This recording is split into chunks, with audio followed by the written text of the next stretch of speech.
Salut cher ami passionné de la culture japonaise et plus particulièrement de One Piece pour cette vidéo. J'espère que tu vas bien, moi je vais très bien.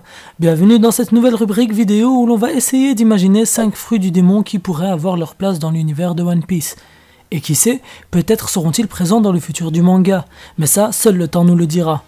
Pour ce premier épisode, j'ai décidé de me concentrer sur les Zoan.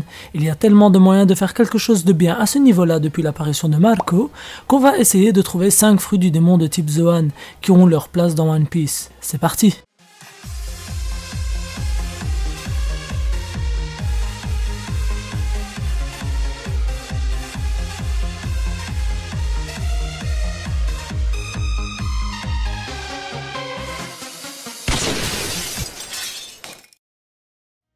Tout d'abord, nous allons expliquer ce qu'est un Zoan, pour pouvoir bien comprendre la nature de ce top.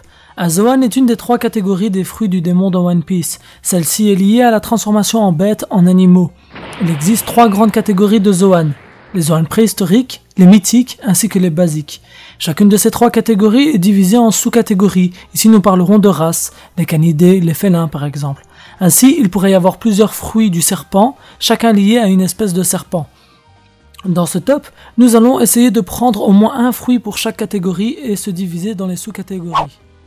En 5e position, nous retrouvons le fruit du crocodile. Pour la catégorie des Zoan basiques, j'aimerais bien voir le fruit du crocodile. Cet animal est puissant et dangereux et son détenteur pourrait être redoutable. Son seul inconvénient serait son déplacement lorsqu'il serait à sa forme 100% animale, comme il est quasi au sol.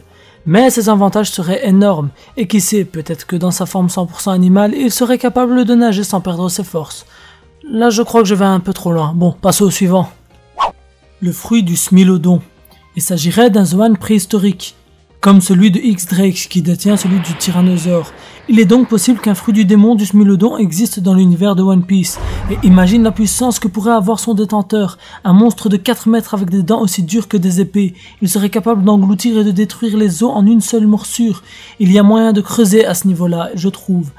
Et l'animal est assez connu, donc mériterait une petite présence dans le monde de One Piece. Ce fruit ferait partie de la catégorie des félins, comme celui de Rob Lucci. Les 4 animaux totems des Orients. Ah, j'ai nommé Byakko, Suzaku, Seiryu ainsi que Genbu. Il s'agirait de fruits mythiques étant donné que ces 4 animaux viennent de légendes, mais ils sont souvent présents dans les œuvres japonaises, étant donné qu'elles font partie de la mythologie japonaise aussi sous le nom de l'Onmyodo. Oda a donc parfaitement conscience de leur mythe et pourrait s'en inspirer pour créer 4 Zoan surpuissants d'un seul coup. Byakko, le tigre blanc, Suzaku, le phénix du sud, Seiryu, le dragon azur, ainsi que Genbu, la tortue serpent noir. Ce qui serait possible est que chaque empereur a avec lui un possesseur de ces Zoan mythiques. Ce qui me fait dire ça est que Marco avait son fruit du phénix, ce qui fait penser fortement à Suzaku.